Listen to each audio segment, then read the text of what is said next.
नमस्कार, welcome to career 247। मैं हूं प्रशांत धवन। अगर चैनल को आपने सब्सक्राइब नहीं किया है तो subscribe to this channel right now. Recently देखिए, एक बहुत ही बड़ी न्यूज सामने आई है कि ईरान अपनी राजधानी बदलने वाला है और चाबहार पोर्ट जो इंडिया ने डेवलप किया है ईरान के लिए, उसके बहुत जरा करीब, लिटरली आप कह सकते हैं उसके साथ में ही ईरान की नई राजधानी होगी।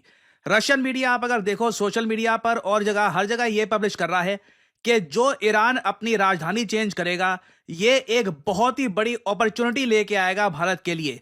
भारत पर ईरान के इस बदलाव का बड़ा इंपैक्ट होने वाला है कि ईरान की कैपिटल जो अभी के लिए तेहरान है, इसको मूव करके मकरान नाम की जो जगह है वहां पर शिफ्ट कर लिया जाएगा। और इधर आप देख पाओगे, रशियन मीडिया आज के समय ऐसे एनिमेशन बहुत सारे शेयर कर रहा है कि देखिए, मुंबई से सीधा मकरान जो ईरान की नई राजधानी होगी, यहां से सीधा सेंट्रल एशिया और फिर मॉस्को और पीटर्सबर्ग और फिर आगे यूरोप में इंडिया अपना सामान पहुंचा सकता है।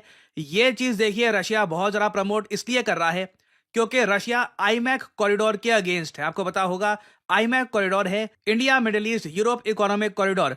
इस कॉरिडोर के अंडर हम इंडिया को मिडिल ईस्ट से और फिर सीधा इजराइल के थ्रू आगे जाकर पूरे यूरोप से कर देंगे कनेक्ट। यूएसए आईमैक कॉरिडोर को सपोर्ट कर रहा है।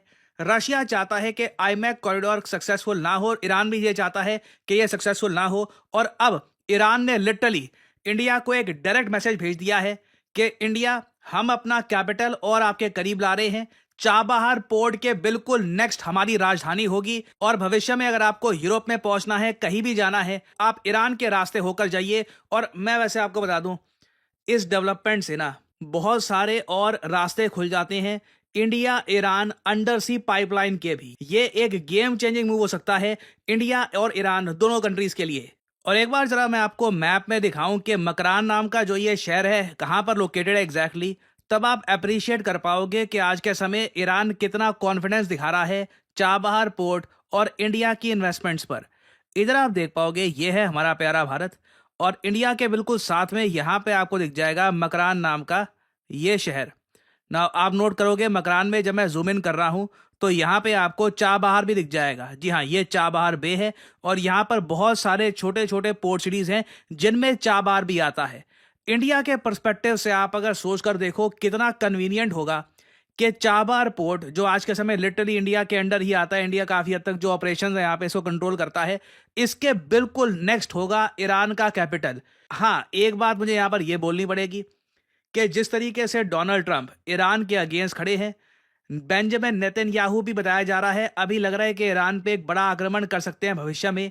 ये सब चीजें देखकर ईरान के फ्यूचर को लेकर डाउट होता है कि ये कंट्री लंबे समय तक सर्वाइव कर पाएगा या नहीं कर पाएगा, क्योंकि इजराइल ये भी प्लान कर रहा है कि ईरान में ऑल टुगेदर ये तख्ता पलट कर दे। बट हाइपोथेटिकली स्पीकिंग, मान लीजिए कि कल को ईरान इजराइल के बीच में अंडरस्टैंडिंग डेवलप होती है, रिलेशंस इंप्रूव होते हैं, डोनाल्ड ट्रंप ईरान को इतना समझा देते हैं, दंड से या फिर शक्ति से, जैसे मर्जी आप कह लीजिए, इतना समझा देते हैं कि अब आप देखिए इजराइल के अगेंस्ट ग्रुप्स को सपोर्ट मत करिए, जो हो गया सो हो गया। एक्चुअली मैं यहाँ पे ना ये भी बोलना चाहूंगा, डोनाल्ड ट्रंप ने अपनी फर्स्ट टर्म में पूरी कोशिश करी थी कि मिडल ईस्ट का सारा इशू रिजॉल्व हो जाए।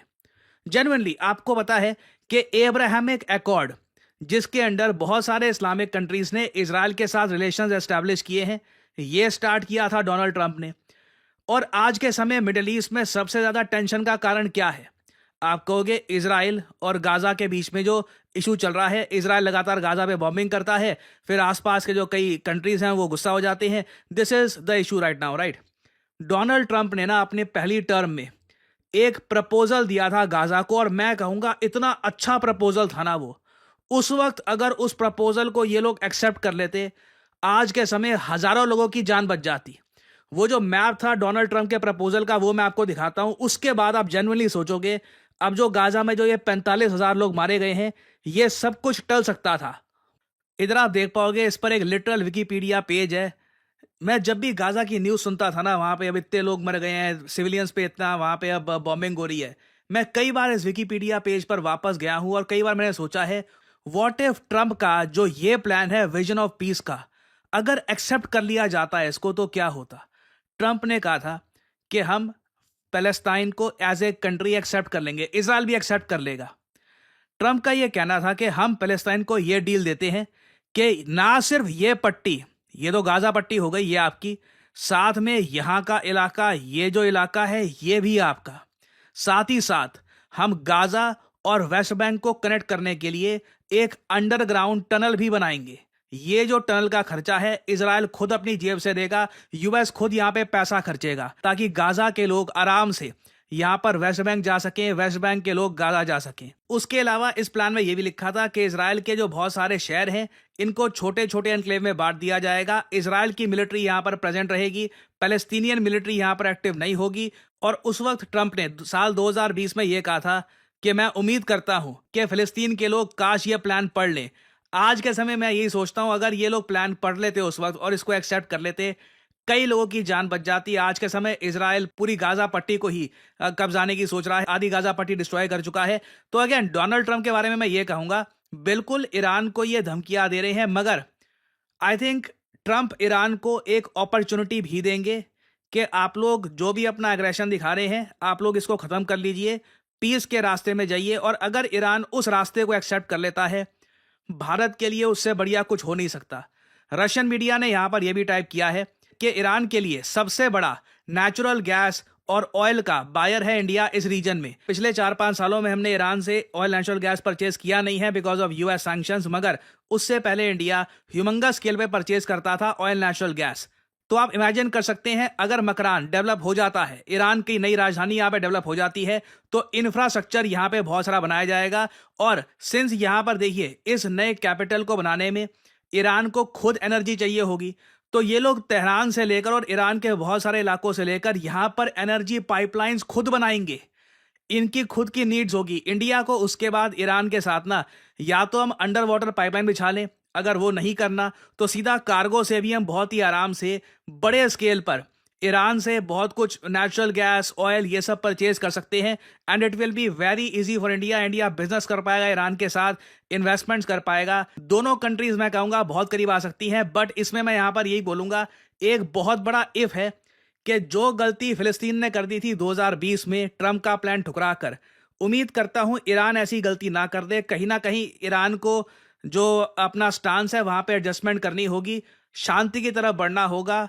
और अगर वो शांति की तरफ बढ़ते हैं, आई थिंक इंडिया के पास दोनों ऑप्शंस रहेंगी उस केस में। जो आईमैक कॉरिडोर है वो भी एक्टिव हो जाएगा, नॉर्थ साउथ ट्रांसपोर्ट कॉरिडोर ये भी एक्टिव हो जाएगा। और इंडिया लंबे समय के बाद पाकिस्तान के ब्लॉकेड के बावजूद प्रॉपरली रशिया और रेस्ट ऑफ यूरोप से कनेक्ट हो पाएगा। This will be the biggest development for India in the last 70 years. और अगर यहाँ पे आप ये सोच रहे हैं कि ईरान वैसे अपना कैपिटल चेंज कर क्यों रहा है, क्या इनको डर है कि इजराइल अटैक कर देगा वगैरह, कुछ वॉर का इशू है? नहीं, देखिए तेहरान 200 साल से ऊपर हो चुका है कि ईरान का कैपिटल रहा है। अब ये शहर बहुत पुराना हो चुका है, इंफ्रास्ट्रक्चर बहुत पुअर है, यहाँ पर ट्रैफिक की काफ़ी प्रॉब्लम आती है, पोल्यूशन की प्रॉब्लम आती है, और मोरोवर इस एरिया में कुछ खास इकोनॉमिक एक्टिविटी होती भी नहीं है। ईरान जानता है इनको एक शहर बिल्ड करना होगा, और इसलिए मकरान में ये इन द फ्यूचर बहुत सारा पैसा इन्वेस्ट करने वाले हैं, बहुत सारे रिसोर्सेज इन्वेस्ट करने वाले हैं। और ईरान की डिपेंडेंसी मैं आपको बता दूं भारत पे बहुत ज़्यादा बढ़ने वाली है। ना सिर्फ ईरान की, I mean even Saudi Arabia की। India will become the centre point of this region. India जहां पर झुक गया वही आप कह लीजिए खेमा ज़्यादा स्ट्रांग हो जाएगा। तो आने वाले समय में देखिए इस टॉपिक से रिलेटेड मेजर डेवलपमेंट्स आएंगी, बहुत सारी न्यूज़ सामने आने वाली है। मैं आपके लिए बाद में उस वक्त अपडेटेड वीडियोस लाता रहूंगा। और फाइनली यहाँ पे आप लोगों से मैं एक सवाल पूछूंगा कि वो कौन सा देश है भारत के करीब जिसने 2005 में, साल 2005 में अपना कैपिटल चेंज कर दिया था? ये है यहाँ पे आपकी ऑप्शंस, पाकिस्तान, नेपाल, भूटान या फिर म्यांमार। कमेंट सेक्शन में करिए उत्तर। जो लोग देंगे सही आंसर उनकी कमेंट को मैं दे दूंगा हार्ट, ताकि बाकी लोग समझ पाए कि सही उत्तर क्या है। और फाइनली आप लोगों के लिए एक बहुत ही इंपॉर्टेंट मैसेज, अगर आप सोशल मीडिया पर मुझसे जुड़ना चाहते हैं ताकि मेरी वीडियो शॉर्ट्स की नोटिफिकेशन सबसे पहले आपको मिले, तो इसका बेस्ट तरीका है मुझसे जुड़िए टेलीग्राम और इंस्टाग्राम पे। मैं x.com ट्विटर पे नहीं हूँ, मेरा कोई अकाउंट नहीं है वहाँ पर। और यहाँ पे आप देख पाओगे वीडियो के कमेंट सेक्शन में पिंड आपको मिल जाएगा ज्वाइन प्रशांत धवन सर्च टेलीग्राम चैनल। यहाँ पे आप करोगे क्लिक तो आपके सामने ये लिंक आ जाएगा। अगर आप मोबाइल फोन पे हैं तो आराम से टेलीग्राम ऐप ओपन हो जाएगी, और यहाँ पे आप मेरा जो टेलीग्राम चैनल है ये कर सकते हैं ज्वाइन। ऑलरेडी यहाँ पर 1,60,000 से ऊपर लोगों ने ज्वाइन कर रखा है। नोटिफिकेशन पाने का बेस्ट तरीका है। बाकी आप अगर इंस्टाग्राम पे हैं तो बिल्कुल नीचे जो लिंक है इंस्टाग्राम का, इस पे करिए क्लिक और मेरा जो इंस्टाग्राम पेज है यहाँ पे आप कर सकते हैं फॉलो। इधर यहाँ पे एक स्पेशल ग्रुप भी है, वहाँ पे करीब 8,000 लोग ज्वाइन कर चुके हैं। वहाँ पर मेरी सारी वीडियोस की नोटिफिकेशन लगातार यहाँ पे आपको मिलती रहेगी और साथ ही साथ मैं यहाँ पर शॉर्ट्स भी अपलोड करता रहता हूँ और वेरियस और जो फ्यूचर में डेवलपमेंट्स होंगी वो भी यहाँ पे मैं पोस्ट करता हूँ। तो follow me on social media. So इसी नोट के साथ ये है वीडियो का। Thank you for listening and I always say may the gods watch over you.